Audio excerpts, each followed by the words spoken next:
Hi, നമസ്കാരം. എല്ലാവരും സുഖമായിരിക്കുന്നോ? മഴയൊക്കെ എങ്ങനെയുണ്ട്? നല്ല മഴയാണ്. പിന്നെ ഞാനിപ്പോൾ ഈ വീഡിയോ ചെയ്യാൻ വന്നതേ ഒരു ന്യൂസ് കണ്ടിട്ടാണേ. ഇപ്പം ഈ വീഡിയോ ചെയ്യുന്നതിന് ഒരു 5 മിനിറ്റ് മുന്നേ ഒരു യൂട്യൂബിൽ രേണു സുധീൻ്റെ ഒരു വൈറൽ ഇൻ്റർവ്യൂവിനെ കുറിച്ച് ഞാൻ വായിച്ചു. അത് കണ്ടിട്ട് എനിക്ക് അതിനൊരു മറുപടി കൊടുക്കണമെന്ന് തോന്നി ഒരു വീഡിയോ ചെയ്തിട്ട്. അതുകൊണ്ടാണ് ഞാൻ വീണ്ടും രേണു സുധിയുടെ മാറ്റർ വെച്ചിട്ടൊരു വീഡിയോ ചെയ്യുന്നത്. എനിക്ക് രേണു സുധിയോട് കുറച്ച് കാര്യങ്ങൾ ചോദിക്കാനുണ്ട്.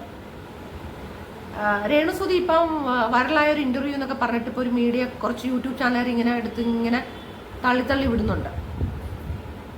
ഒരു തരത്തിൽ അല്ലെങ്കിൽ മറ്റൊരു തരത്തിൽ സമൂഹത്തിൽ ഇങ്ങനെ വൈറൽ കണ്ടന്റ് ആയിട്ടുള്ള ഒരു ലേഡി ആയിട്ട് നിൽക്കണം, അല്ലെങ്കിൽ ആൾക്കാരുടെ ഇടയിൽ ഇങ്ങനെ അറിയപ്പെട്ട് നിൽക്കണമെന്ന് ആഗ്രഹിച്ചു നടക്കുന്ന ഒരു സ്ത്രീയാണ് രേണു സുധി എന്ന് എല്ലാവർക്കും മനസ്സിലായിട്ടുള്ള പച്ചയായിട്ടുള്ള ഒരു സത്യമായ കാര്യമാണ്. മനസ്സിലായോ? ഒരു നാണവുമില്ലാണ്ട് ഇങ്ങനെ നടക്കുന്ന ഒരു സ്ത്രീയാണെന്ന് എല്ലാവർക്കും മനസ്സിലായ ഒരു കാര്യമാണ്. പക്ഷേ കുറേ സ്ത്രീകൾ ഇവരെ സപ്പോർട്ട് ചെയ്യുന്നുണ്ട്, കുറേ ആൾക്കാർ സപ്പോർട്ട് ചെയ്യുന്നുണ്ട്. ഞാനും ഫസ്റ്റൊക്കെ ഇവരെ സപ്പോർട്ട് ചെയ്യുമായിരുന്നു. ഇപ്പം ഞാൻ അങ്ങനെ സപ്പോർട്ട് ചെയ്യാറില്ല. കാരണം ഞാൻ കുറേ കാര്യങ്ങൾ നോക്കി കണ്ടപ്പോൾ അതിനകത്തൊക്കെ കുറച്ച് കാര്യങ്ങൾ എനിക്ക് മനസ്സിലായതുകൊണ്ട് ഞാനിപ്പം അധികം എൻ്റെ മനസ്സുകൊണ്ട് ഞാൻ അവരെ അധികം ഇപ്പം സപ്പോർട്ട് ചെയ്യുന്നില്ല. അതുപോട്ടെ, ഇപ്പം ഞാൻ സപ്പോർട്ട് ചെയ്തില്ലെങ്കിലും അവർ സമൂഹത്തിൽ നിൽക്കുന്ന ഒരു സ്ത്രീ, ഇപ്പം എല്ലാവരുടെ ഇടയിൽ അറിയപ്പെടുന്ന ഒരു സ്ത്രീ, അത് അവരുടെ പ്രയത്നം കൊണ്ട് അറിയപ്പെട്ടതല്ല. അവരുടെ ഭർത്താവായ സുധി എന്ന് പറയുന്ന ഒരു കലാകാരൻ്റെ പേര് വെച്ച് വൈറലായ ഒരു ലേഡിയാണെന്ന് എനിക്ക് പറയാൻ പറ്റും. ഭർത്താക്കന്മാർ മരിക്കുന്ന ആദ്യത്തെ സ്ത്രീയൊന്നും അല്ല രേണു സുധി. കേരളത്തിലും ഇന്ത്യയിലും ലോകത്തിലെവിടെ നോക്കിയാലും ഒരുപാട് വിധവകളായ സ്ത്രീകളുണ്ട്. ചെറിയ പ്രായത്തിൽ തന്നെ വിധവകളായ സ്ത്രീകൾ സമൂഹത്തിലുണ്ട്. അവരൊക്കെ നിൽക്കുമ്പോൾ അവർക്കൊന്നും ഇല്ലാത്ത എന്തോ ഒരു പ്രത്യേകത ഇവർക്കുണ്ടെന്ന് കരുതി ആൾക്കാർ എടുത്ത് മുന്നോട്ട് കൊണ്ടുപോവാണ്. പക്ഷെ ഞാൻ നോക്കിയിട്ട് അങ്ങനെ യാതൊരു പ്രത്യേകതയും ഇവർക്കില്ല. ബിക്കോസ് ചില സ്ത്രീകൾ സമൂഹ മാധ്യമങ്ങളിൽ സ്വന്തം ഭർത്താവ് മരിച്ചിട്ട് ഇപ്പം പല നടിമാരുടെയും ഭർത്താക്കന്മാർ മരിച്ചിട്ടും അവർ പ്രൊജക്റ്റിൽ സിനിമയിൽ അഭിനയിച്ചു പോന്നു എന്ന് കരുതി അവരെന്തോ വലിയ സംഭവമാണെന്നൊന്നും ഞാനൊരു വിധവയാണെന്നൊന്നും പറഞ്ഞൊന്നും അവരാരും നടക്കുന്നില്ല. അവർക്ക് വന്നിട്ടുള്ള വിഷമങ്ങളും അവർക്ക് നഷ്ടപ്പെട്ടുള്ള കാര്യങ്ങളുമോ മനസ്സിൽ അവർ പരിമിതപ്പെടുത്തി സമൂഹത്തിൽ എങ്ങനെ ജീവിക്കണമെന്ന് അവർ മനസ്സിലാക്കി അതേ സ്റ്റാൻഡേർഡിൽ ജീവിച്ചു പോകുന്ന പല വിധവകളായ സ്ത്രീകൾ സമൂഹത്തിലുണ്ട്, പല ആർട്ടിസ്റ്റുകളും ഉണ്ട്. പക്ഷെ ഇവരെന്ന് പറഞ്ഞ ഒരു ഒന്നൊന്നര സംഭവമാണ്. കാരണം ഞാൻ വിധവയാണ്, എനിക്ക് ജീവിക്കണ്ടേ, എനിക്ക് വെള്ളസാരി ഉടുത്ത് നടക്കാൻ പറ്റുമോ, ഞാൻ മൂലയിലിരിക്കണോ, എനിക്ക് പൊട്ടു തൊടാതിരിക്കാൻ പറ്റുമോ, വിധവകൾക്ക് പുറത്തിറങ്ങാൻ പറ്റത്തില്ലേ എന്നൊക്കെ പറഞ്ഞ് കുറേ കണ്ടന്റുകൾ രൂപീകരിച്ച് ഒരു വിധവയായാലും ഇങ്ങനെയല്ല ഇരിക്കേണ്ടത്, അങ്ങനെയാണ് ഇരിക്കേണ്ടത്, ചാടിയാണ് കളിക്കേണ്ടത്, അല്ലെങ്കിൽ സമൂഹത്തിൽ മറ്റേ ആണുങ്ങളെ കെട്ടിപ്പിടിച്ചുകൊണ്ടാണ് ഇരിക്കേണ്ടത്, ഞാൻ വിധവയായ മറ്റൊരു പുരുഷനെ കെട്ടിപ്പിടിക്കുന്നതിൽ വല്ല പ്രശ്നമുണ്ടോ, ഞാൻ ചോറ് വാരി കൊടുക്കുന്നതിൽ പ്രശ്നമുണ്ടോ, ഞാൻ വെള്ളസാരി എടുത്ത് അനങ്ങാണ്ട് മൂലയിലിരിക്കണോ എന്നൊക്കെ ഉള്ള രീതിയിൽ കണ്ടന്റുകൾ ഒപ്പിച്ച് ഒരു വിധവയാണ് എന്ന് പറഞ്ഞ് സമൂഹത്തിൽ ഇറങ്ങി എന്തൊക്കെയോ കോട്ടായങ്ങൾ കാണിച്ച് സമൂഹത്തിൽ നിൽക്കുന്ന ഒരു സ്ത്രീ എന്നേ എനിക്കിപ്പം ഇവരെ ചൂണ്ടി പറയാനുള്ളൂ. അത്രേ എനിക്ക് ഇവരെ കുറിച്ച് പറയാനുള്ളൂ. പിന്നെ ഇപ്പം അതൊക്കെ വിട്. ഇപ്പം ഏറ്റവും കൂടുതൽ ഞാൻ ഇവരെ വെറുത്തുപോയൊരു സംഭവമുണ്ട്. സുധിച്ചേട്ടൻ്റെ മകൻ രാഹുൽ, കിച്ചു എന്ന് വിളിക്കുന്ന രാഹുലിനെയും കൂടെ എടുത്ത് ഇവർ കൊണ്ടുവന്ന് ഇപ്പം കണ്ടന്റ് ആക്കിയിട്ടാണ് ഇപ്പോൾ ഏതോ ഒരു ചാനലിൽ ഇപ്പോൾ ഇൻ്റർവ്യൂ കൊടുത്ത് ഇവർ വൈറലാവാൻ ശ്രമിച്ചത്. അത് വളരെ മോശമല്ലേ രേണു? എനിക്കിപ്പോൾ നിങ്ങളെ രേണു സുധി എന്ന് വിളിക്കാൻ ഞാൻ ആഗ്രഹിക്കുന്നില്ല. കാരണം സുധി എന്ന് പറയുന്ന ഒരു കലാകാരൻ്റെ, അദ്ദേഹം വലിയ ദേശീയ അവാർഡ് വാങ്ങിച്ച കലാകാരനൊന്നും അല്ല, എന്നാലും അദ്ദേഹം ഒരു കലാകാരൻ തന്നെയായിരുന്നു. അദ്ദേഹത്തിൻ്റെ കഴിവുകൾ പുറത്തുള്ള ആൾക്കാരുകൾ കണ്ട് അദ്ദേഹത്തിൻ്റെ കഴിവുകൾ സമൂഹത്തിൻ്റെ മുന്നിൽ അവതരിപ്പിച്ചു. അദ്ദേഹം ഒരു കലാകാരനാണെന്ന് അംഗീകാരം കിട്ടിയ ഒരു മനുഷ്യൻ തന്നെയാണ്. അതുകൊണ്ട് ഞാനും അദ്ദേഹത്തിനെ റെസ്പെക്റ്റ് ചെയ്യുന്നു. എന്നും പറഞ്ഞ് വലിയ അങ്ങ് എന്തോ മോഹൻലാൽ മമ്മൂട്ടി വലിയ സംഭവമാണെന്നൊന്നും എനിക്ക് പറയാൻ പറ്റത്തില്ല. കോമഡി ഷോ എന്ന് പറയുന്ന ഒരു ഷോ ടി വിയിൽ വന്നതിനെ സംബന്ധിച്ച്, ഫ്ലവേഴ്സിൽ ഏഷ്യനെറ്റിൽ വന്നതിനെ സംബന്ധിച്ച് അദ്ദേഹത്തിൻ്റെ കഴിവുകൾ സമൂഹത്തിൽ കാണിച്ച് ആയ ഒരു കലാകാരനാണ് സുധി. ആ സുധിയെ വെച്ചിട്ടാണ് ഈ സ്ത്രീയും ഇപ്പോൾ സമൂഹത്തിന്റെ മുന്നിൽ അറിയപ്പെട്ടിരിക്കുന്നത്. അദ്ദേഹത്തിന്റെ വിധവ എന്നുള്ള നിലയിലാണ് ജനങ്ങൾ ആ സ്ത്രീയെ നോക്കിക്കാണുന്നത്. അല്ലാതെ ഇവർക്ക് ഒരു കഴിവും ഇല്ല എന്നുള്ളത് ജനങ്ങൾക്കെല്ലാം അറിയാം. പിന്നെ വിധവയായാലും ഇങ്ങനെ ഇരിക്കണ്ട അങ്ങനെ ഇരിക്കണം എന്നൊക്കെ പറഞ്ഞ് പ്രഖ്യാപിച്ച് പുറത്തേക്ക് ഇറങ്ങി വന്ന് കുറെ ആട്ടവും പാട്ടവും ഒക്കെ കാണിച്ച് വൈറലായ ഒരു സ്ത്രീ. അതേ എനിക്ക് ഇവരെ കുറിച്ച് പറയാനുള്ളൂ. പക്ഷെ ഇപ്പൊ ഇവർ ഈ കാണിക്കുന്ന ഓരോ കോമാളിത്തരവും ഒക്കെ കാണുമ്പോൾ, കോട്ടയങ്ങളൊക്കെ കാണുമ്പോൾ ശരിക്കും അത് അംഗീകരിക്കാൻ പറ്റുന്നില്ല. കാരണം ഇപ്പം സുധിച്ചേട്ടന്റെ മകനായ രാഹുൽ എന്ന് പറയുന്ന കിച്ചുവിനെ വെച്ച് ഇവര് വളരെ ഒരു കണ്ടന്റ് ആക്കി വന്നു. ഒരു ചാനലിന്റെ മുന്നിൽ, ഒരു യൂട്യൂബ് ചാനലിന്റെ മുന്നിൽ വന്ന് വൈറലാകാൻ വേണ്ടിയിട്ട് കുറേ സ്റ്റേറ്റ്മെന്റ് ഒക്കെ ഇറക്കി ഇവർ സംസാരിക്കുന്നു. ഇത്രയെങ്കിലും നാണമില്ലേ നിങ്ങൾക്ക്? ആ കുഞ്ഞിനെങ്കിലും നിങ്ങൾക്കൊന്ന് വെറുതെ വിട്ടൂടെ? എൻ്റെ ചോദ്യം അതാ. നിങ്ങളെ എന്തോ ആരോ ആ കുഞ്ഞിനെയും വെച്ചിട്ട് നിങ്ങളെ മോശമായി പറഞ്ഞെന്നോ, നിങ്ങൾ ആ കുഞ്ഞിൻ്റെ കൂടെ ബൈക്കിൽ യാത്ര ചെയ്തപ്പോൾ അത് എന്തിനു ചെയ്യുന്നു എന്നൊക്കെ പറഞ്ഞ് ആ കുട്ടിയെ വെച്ച് നിങ്ങളെ മോശമായി ചിത്രീകരിച്ചു എന്നൊക്കെ പറഞ്ഞ് നിങ്ങൾ അതിൽ സംസാരിച്ചുകൊണ്ടാണ് നിങ്ങളിപ്പോൾ വൈറലായിരിക്കുന്നത്. നിങ്ങളെക്കുറിച്ച് അങ്ങനെ ആരാണ് പറഞ്ഞിട്ടുള്ളത്? എനിക്ക് തോന്നുന്നില്ല ഓരോ ആൾക്കാരും, ഒരു മനുഷ്യനും സമൂഹത്തിൽ ആ കുഞ്ഞിനെ നിങ്ങളെ ചേർത്ത് ഒരു മോശമായ കാര്യങ്ങളും പറഞ്ഞിട്ടില്ല എന്നാണ് എനിക്ക് തോന്നുന്നത്. കാരണം ഞാൻ നിങ്ങളുടെ ഒരുവിധം വീഡിയോ ഒക്കെ കണ്ട് നിങ്ങളുടെ നെഗറ്റീവും പോസിറ്റീവായിട്ടുള്ള കമൻ്റൊക്കെ നോക്കിക്കാണുന്ന ഒരാളാണ് ഞാൻ. എവിടെയും ആ മോനെയും നിങ്ങളെയും ചേർത്ത്, അതായത് കിച്ചുവിനെയും നിങ്ങളെയും ചേർത്ത് മോശമായ രീതിയിൽ പറയുന്ന ഒരു സെൻറ്റൻസും ഞാൻ എങ്ങും കണ്ടിട്ടില്ല. ആ കൊച്ചിനൂടെ നാണക്കേടാവുന്ന രീതിയിൽ നിങ്ങൾ കിടന്ന് ഈ പട്ടി ഷോ കാണിക്കുന്നല്ലോ എന്നൊക്കെ പറഞ്ഞിട്ട് കമൻറ്റുകൾ ഞാൻ കണ്ടിട്ടുണ്ട്. അല്ലാതെ ആ കൊച്ചിനെ ചേർത്തിട്ട് നിങ്ങളെ മോശമായി പറയത്തക്ക രീതിയിലുള്ള ഒരു കമൻറ്റും ഒരിടത്തും ഞങ്ങൾ ആരും കണ്ടിട്ടില്ല. നിങ്ങളിങ്ങനെ സമൂഹത്തിൽ വന്നിരുന്ന് ഇല്ലാത്ത കണ്ടന്റുകൾ ഉണ്ടാക്കി നിങ്ങളിങ്ങനെ സംസാരിക്കാൻ നിൽക്കാതെ, നിങ്ങളെക്കുറിച്ചും ആ കുഞ്ഞിനെ വെച്ച് മോശമായ രീതിയിൽ ആരെങ്കിലും പറഞ്ഞിട്ടുണ്ടെങ്കിൽ ഏതെങ്കിലും ഒരു ടെക്സ്റ്റ് അല്ലെ ആരാണോ പറഞ്ഞ അവരെ ഫോക്കസ് ചെയ്ത് നിങ്ങൾ എവിടെയെങ്കിലും ഒരു കംപ്ലൈന്റ് കൊടുക്കുകയോ അല്ലെ നിങ്ങൾ അതിന് വേണ്ടുന്ന നടപടി എടുക്കുകയോ അല്ലെ ആ പറഞ്ഞ വ്യക്തിയെ സമൂഹത്തിൽ കാണിച്ചിട്ട് നിങ്ങൾ സംസാരിക്കുകയോ ചെയ്യുക, അത് പിന്നെയും മനസ്സിലാക്കാൻ പറ്റും. പിന്നെ ഇപ്പം വേറൊരു കാര്യം കൂടി ഞാൻ പറയാം. നിങ്ങളെക്കുറിച്ച് ആരെങ്കിലും എന്തെങ്കിലും പറഞ്ഞാൽ അതിൻ്റെ താഴെ പെണ്ണുങ്ങളുടെ അഡ്രസ്സൊക്കെ വെച്ച് ഫേസ്ബുക്ക് ഉണ്ടാക്കി, കുറേ ആണുങ്ങളുടെ പേരൊക്കെ വെച്ച് ഫേസ്ബുക്ക് ഉണ്ടാക്കി വന്ന് വിമർശിക്കുന്നുണ്ട്. പക്ഷെ അതെല്ലാം തുറന്നു നോക്കുമ്പോൾ ഫേക്ക് ഐഡിയ ആണ്.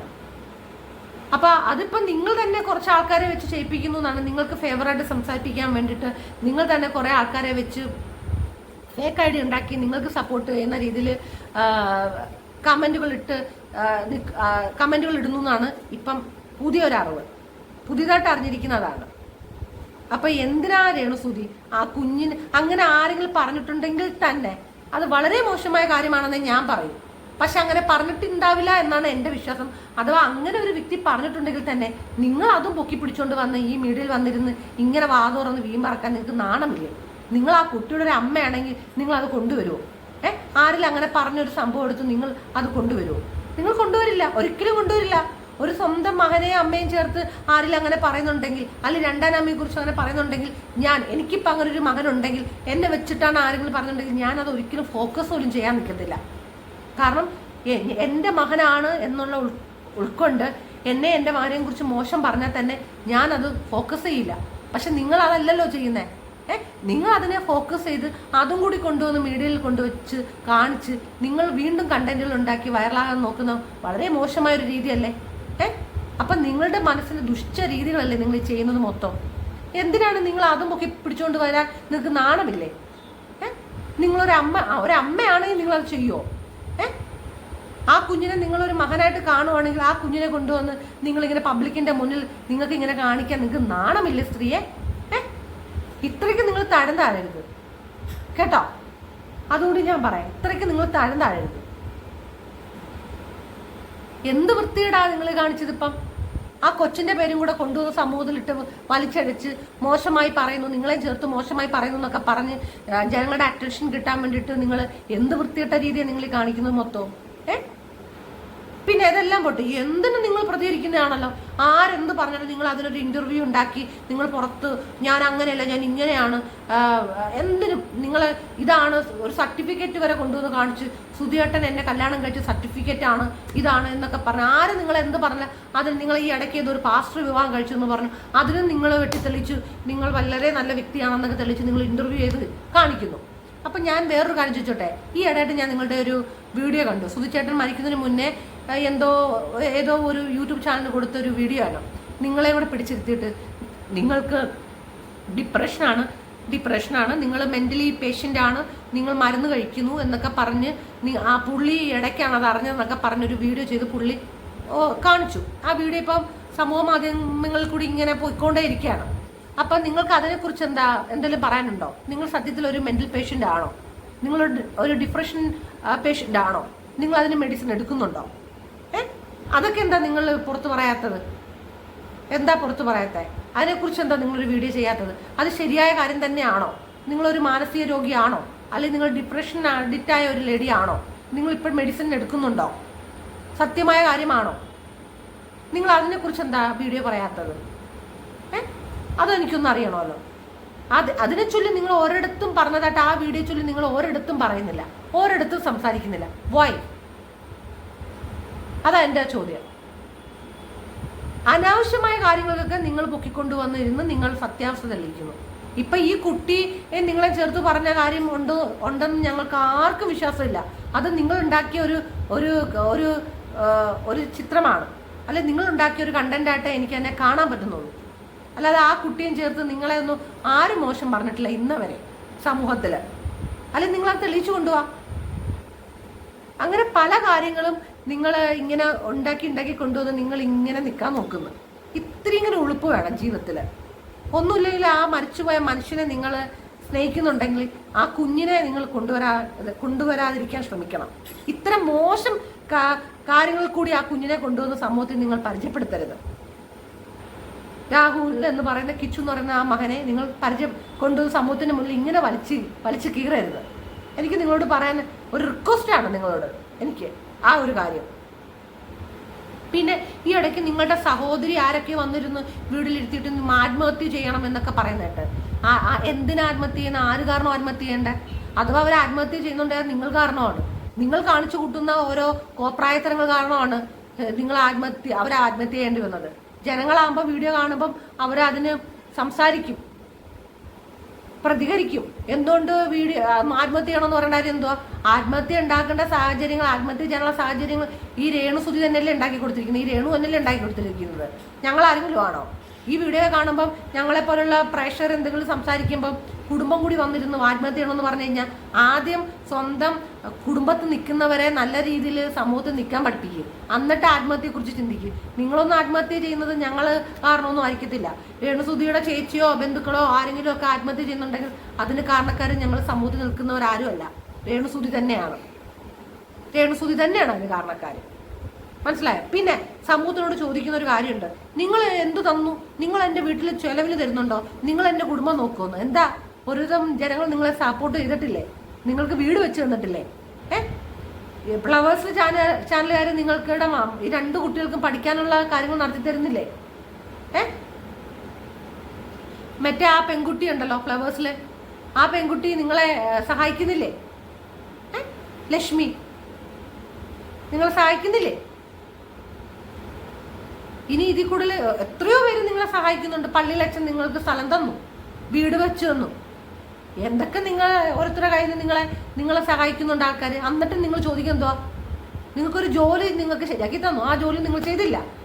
നിങ്ങൾ എന്തിനൊക്കെയോ പുറത്തോട്ട് ഇറങ്ങി നിങ്ങൾ പ്രഹസനം കാണിച്ചിട്ട് ജനങ്ങളോട് ചോദ്യങ്ങളാണ് നിങ്ങൾ ചോദിക്കുന്നത്. നിങ്ങൾ ജീവിക്കണ്ട എന്നിവിടെ ആരും പറഞ്ഞിട്ടില്ല. എല്ലാവരും ജോലി ചെയ്ത് ജീവിക്കുന്നു, എല്ലാവരും ആക്ടിങ് ചെയ്ത് ജീവിക്കുന്നു, കലാപരമായ രീതിയിൽ ജീവിക്കുന്നു. ലോകത്ത് നിങ്ങൾ മാത്രമല്ല വിധവയായ സ്ത്രീകൾ, പല സിനിമാ മേഖലയിലായാലും ഭർത്താവ് മരിച്ചുപോയ ആർട്ടിസ്റ്റുകൾ ഇപ്പോഴും ഉണ്ട്, അവരും അഭിനയിക്കുന്നുണ്ട്. നിങ്ങൾ മാത്രമല്ല കേരളത്തിലെയോ ഇന്ത്യയിലോ ആദ്യത്തെ വിധവയായ സ്ത്രീ. അത് നിങ്ങൾ മനസ്സിലാക്കുക. അവർക്ക് ഇല്ലാത്ത ഒരു പ്രയോറിറ്റി നിങ്ങൾക്ക് തന്നു ജനങ്ങൾ. എന്ന് വെച്ചാൽ നിങ്ങൾ അത്തരത്തിലുള്ള കണ്ടന്റുകൾ ഉണ്ടാക്കിയിട്ടാണ് സമൂഹത്തിലേക്ക് വന്നത്. അപ്പം ജനങ്ങൾ ഒരു സിമ്പതി കൊണ്ട് നിങ്ങളെ നോക്കിക്കണ്ടു. അതുകൊണ്ട് ഞങ്ങൾ നോക്കുന്നില്ലേ, ഞങ്ങൾ നിങ്ങളെ സഹായിക്കുന്നില്ലേ എന്നൊക്കെ ചോദിക്കുന്നു. ഞങ്ങളൊക്കെ നിങ്ങളെ നോക്കുന്നത് കൊണ്ടും നിങ്ങളുടെ വീഡിയോ ശ്രദ്ധിക്കുന്നത് കൊണ്ടാണ് നിങ്ങൾ വൈറലായത്. നിങ്ങളിപ്പം ജനങ്ങളുടെ മുന്നിൽ നിങ്ങൾ പബ്ലിസിറ്റി ആയത് തന്നെ കുറച്ച് യൂട്യൂബ് ചാനലുകാരും മറ്റും ജനങ്ങളും നിങ്ങളെ വീഡിയോകൾ കണ്ടതുകൊണ്ട് മാത്രമാണ്. അല്ലാതെ നിങ്ങൾ എന്തായാലും ഞങ്ങൾക്കൊക്കെ എന്തിനാ അസൂയ വരുന്നത്? നിങ്ങൾ എന്തോ വലിയ ടോപ്പിലായതിൻ്റെ അസൂയ കൊണ്ടാണ് നിങ്ങൾക്ക് നെഗറ്റീവ് കമന്റ് വരുന്നതെന്നാണ് നിങ്ങൾ പറയുന്നത്. ഒരിക്കലുമല്ല. നിങ്ങൾ കാണിച്ചു കൂട്ടുന്ന ചില രീതികൾ കൊണ്ടാണ് നിങ്ങൾക്ക് നെഗറ്റീവ് കമന്റുകൾ വരുന്നത്. എനിക്കും വരാറുണ്ടല്ലോ നെഗറ്റീവ് കമന്റുകൾ. ഈ ലോകത്ത് ആരെന്ത് ചെയ്താലും ഇഷ്ടമുള്ളവരും ഇഷ്ടപ്പെടാത്തവരും ഉണ്ട്. അത് അംഗീകരിച്ച് മുന്നോട്ട് പോവുക. ഈ സമൂഹത്തിൽ മീഡിയയിൽ നിൽക്കണം എന്നുണ്ടെങ്കിൽ രണ്ടും നമ്മൾ നേരിട്ടേ പറ്റൂ. നെഗറ്റീവും പോസിറ്റീവുമായുള്ള രീതികൾ, കമന്റുകളും വിമർശനവും ഒക്കെ നേരിട്ടേ പറ്റൂ. എങ്കിലേ നമുക്ക് മീഡിയ നിൽക്കാൻ പറ്റൂ. അല്ലെന്നുണ്ടെങ്കിൽ നിങ്ങൾ ഇതൊന്നും ചെയ്യണ്ട. നിങ്ങളെല്ലാം അടച്ചുപൂട്ടി മാറ്റി നിങ്ങൾ വീട്ടിലിരിക്കൂ. നിങ്ങളെ ആരും ഒന്നും പറയത്തില്ല. ഓരോ കോപ്രായങ്ങൾ കാണിച്ച് സമൂഹത്തിലേക്ക് വരുമ്പോൾ അത് ഇഷ്ടപ്പെടുന്നവരുണ്ട്, ഇഷ്ടപ്പെടാത്തവരുണ്ട്. നിങ്ങളെ വിമർശിക്കുന്നവരും കാണും, വിമർശിക്കാത്തവരും കാണും. നിങ്ങളെ എല്ലാവരും അങ്ങ് പൂജിച്ച് ആരാധിച്ച് നിങ്ങളെ അങ്ങ് സപ്പോർട്ട് ചെയ്ത് നിൽക്കണമെന്ന് പറഞ്ഞാൽ അത് നടക്കണ കാര്യമൊന്നുമല്ല രേണു. അപ്പം ഞാൻ ഇപ്പം ഇത് പറയാൻ വന്നതെന്ന് പറഞ്ഞു കഴിഞ്ഞാൽ ആ മകനെ വെറുതെ വിടും. നിങ്ങളുടെ വൃത്തികെട്ട കോപ്രായങ്ങൾക്കൊന്നും ആ കുഞ്ഞിൻ്റെ പേര് കൊണ്ടുവന്ന് സമൂഹത്തിൽ വലിച്ചഴിച്ച് അതിന് അപമാനമാക്കരുത്. നിങ്ങളൊരു അമ്മയാണ്, അല്ലെ ആ മകനെ നിങ്ങൾ സ്വന്തം മകനെ പോലെ കാണുന്നു. നിങ്ങൾ എപ്പോഴും പറയാറുണ്ട് ഞാൻ പെറ്റതല്ലെങ്കിൽ എൻ്റെ മകനാണെന്ന്. പക്ഷെ മകനായിട്ട് കാണുന്നുണ്ടെങ്കിൽ പെറ്റതല്ല എന്നും പറയേണ്ട വാക്കുകളില്ല. ഞാൻ പെറ്റത് തന്നെയാണ്, അവൻ്റെ അവകാശം ഞാൻ തന്നെയാണ് എന്ന് പറയാം. നിങ്ങൾക്ക് അന്തസ്സായിട്ട് പറയാം. കാരണം കിച്ചുവിൻ്റെ അമ്മ ഇനി വരാനില്ല, ആ സ്ത്രീ മരണപ്പെട്ടു പോയി. അപ്പൊ നിങ്ങൾക്ക് പറയാം എൻ്റെ മകൻ തന്നെയാണ്. മകനെ പോലെയാണെന്നല്ല പറയണ്ടേ, മകൻ തന്നെയാണെന്നാ പറയണ്ടേ, കേട്ടാ. അല്ല മകനെ പോലെ കാണുന്നു എന്നൊന്നും പറയാൻ നിൽക്കണ്ട. അപ്പൊ നിങ്ങളെ ഈ കുഞ്ഞിനെയും ഈ കിച്ചുവിനെയും നിങ്ങളെയും വെച്ചിട്ട് ആരെങ്കിലും മോശമായ രീതിയിൽ പറഞ്ഞിട്ടുണ്ടെങ്കിൽ അത് ആരാന്ന് തെളിയിച്ചിട്ട് നിങ്ങൾ സംസാരിക്കാൻ നിൽക്കുക. അല്ലാതെ വെറുതെ കുറെ കണ്ടന്റുകൾ, മോശമായ രീതിയിൽ കുറെ കണ്ടന്റുകൾ കൊണ്ടുവന്ന് സമൂഹത്തിൽ നിർത്തി വൈറലാകാൻ വേണ്ടിയിട്ട് കുറെ സാധനങ്ങൾ അവിടുന്ന് ഇവിടുന്ന് ഒക്കെ പറക്കി കിട്ടി കൊണ്ടുവന്ന് ഇനി ശ്രദ്ധിക്കപ്പെട്ടില്ലെങ്കിൽ ഇനി കിച്ചുവിനെ വെച്ച് പറഞ്ഞ് ശ്രദ്ധിക്കപ്പെടാം ജനങ്ങളുടെ മുന്നിൽ എന്ന് വിചാരിച്ചൊന്നും നിങ്ങൾ ഇറങ്ങാതെ നേരെ പോകുന്നുള്ള വഴിയിൽ നിങ്ങൾ നിൽക്കുക, കേട്ടാ. ഈ ഇടയ്ക്ക് ഒരു കൂപ്പന്റെ ഒരു വീട് കാണിച്ചിട്ടെന്തോ എന്തൊക്കെ പറഞ്ഞിട്ടൊരു ഫേക്ക് വീഡിയോ വന്നിരുന്നു. ഫേക്കായ കാര്യങ്ങൾക്ക് നിങ്ങൾ നിങ്ങളുടെ കൂടെ കിടന്ന് അഭിനയിക്കുന്ന ഒരു ചെറുക്കനും കൂടെ ചേർന്ന് ഒരു വീഡിയോ ചെയ്തിരുന്നു. അതിപ്പോൾ പൂട്ടിക്കെട്ടി. അതെന്താ ആ വീഡിയോ മുക്കിയത്? അതിനൊന്നും നിങ്ങളിപ്പോൾ മറുപടി തന്നിട്ടില്ല. ആ വീഡിയോ മുക്കാനുള്ള കാരണം എന്താണെന്നും അതിന്റെ ഒരു മാപ്പ് എന്നൊക്കെ പറഞ്ഞു പോയി. അതൊന്നുമല്ല വേണ്ട. അതിന്റെ സത്യസന്ധമായ കാര്യങ്ങൾ എന്താണെന്നൊക്കെ പറഞ്ഞ് നിങ്ങളൊരു വീഡിയോ ചെയ്യും. അല്ലാതെ ഈ കൊച്ചിനെ വെച്ചിട്ട് ഈ സുധിയുടെ ആദിവാരലുണ്ട അല്ലെങ്കിൽ നിങ്ങളുടെ മകനായ ഈ കിച്ചുവിനെയും രാഹുലിനെയും വെച്ചിട്ട് മോശമായ കാര്യങ്ങൾ പറഞ്ഞുകൊണ്ട് നിങ്ങൾ വീഡിയോ വന്ന് ചെയ്ത് സമൂഹത്തിൽ വലിയ ആള് ചമ്മഞ്ഞ് വൈറലാവാൻ നിൽക്കാതെ നല്ല കുറെ കാര്യങ്ങളൊക്കെ ഉണ്ട്. നിങ്ങളെ കുറിച്ച് പറയുന്ന വേറെ കുറച്ച് കാര്യങ്ങളുണ്ട്. ഇപ്പം ഫോർ എക്സാമ്പിൾ നിങ്ങൾക്ക് മെന്റലാന്ന് നിങ്ങളുടെ മരിച്ചുപോയ ഭർത്താവ് സുധി തന്നെ പറഞ്ഞു ഉള്ളൊരു വീഡിയോ ഉണ്ട്. അതിനൊക്കെ ഒരു മറുപടി ഞങ്ങൾക്ക് താ, കേട്ടോ. ഇനി ബിഗ് ബോസിൽ കയറാനുള്ള വല്ല സംഭവമാണെങ്കിൽ ഓൾറെഡി നിങ്ങൾക്ക് സെലക്ഷൻ ആയെന്നൊക്കെയാണ് ഒരുവിധം അറിഞ്ഞിട്ടുള്ളത്. മനസ്സിലായോ? അപ്പൊ ഇനി ഇതൊക്കെ പറഞ്ഞു വന്നിട്ട് ഇനി വേറെ എന്തെങ്കിലുമൊക്കെ വലിയ സംഭവമാക്കാനാണെന്നെങ്കിൽ നിങ്ങളിപ്പോൾ ഒരുവിധ സംഭവമായി. എങ്ങനെയായാലും നിങ്ങൾ എന്തൊക്കെയോ കാണിച്ച് നിങ്ങൾ സംഭവമായിട്ടുണ്ട്. ഇനി ഇങ്ങനെ സംഭവമാവാൻ വേണ്ടിയിട്ട് ഇത്തരം മോശം കാര്യങ്ങൾ നിങ്ങൾ കൊണ്ടുവന്ന് ക്രിയേറ്റ് ചെയ്ത് നിങ്ങൾ ഇനി നാണം കെടാൻ നിൽക്കരുതേ. എനിക്ക് പറയാനുള്ള ആ കുഞ്ഞിനെ നിങ്ങൾ ഒഴിവാക്കിക്കോ. ആ മകനെ, ആ രാഹുൽ എന്ന് പറഞ്ഞ കിച്ചു എന്ന് പറഞ്ഞ മകനെ നിങ്ങൾ ഒഴിവാക്കി നിങ്ങൾ സ്വന്തമായിട്ട് ആരെങ്കിലും കെട്ടിപ്പിടിക്കുകയോ കൂത്താടുകയോ ചോറ് വാരിക്കൊടുക്കുകയോ എന്ത് വേണം ചെയ്തോ. ആ മകനെ അങ്ങ് ഒഴിവാക്കുക. ഓക്കെ. അപ്പൊ ഇത്രയും പറയാൻ വേണ്ടിയിട്ടാണ് ഞാൻ ഈ വീഡിയോയിൽ വന്നത്. അപ്പം ഞാൻ എന്തെങ്കിലും തെറ്റായിട്ട് ഈ വീഡിയോയിൽ പറഞ്ഞിട്ടുണ്ടെങ്കിൽ എന്നോട് ക്ഷമിക്കുക. Okay guys, bye bye. അപ്പൊ എല്ലാവരും ഇത് കേൾക്കുക. കേട്ടിട്ട് ഞാൻ പറയുന്നതിനകത്ത് എന്തെങ്കിലും തെറ്റുകളുണ്ടെങ്കിൽ ചൂണ്ടിക്കാണിക്കുക. Okay, bye bye. Thank you all of U.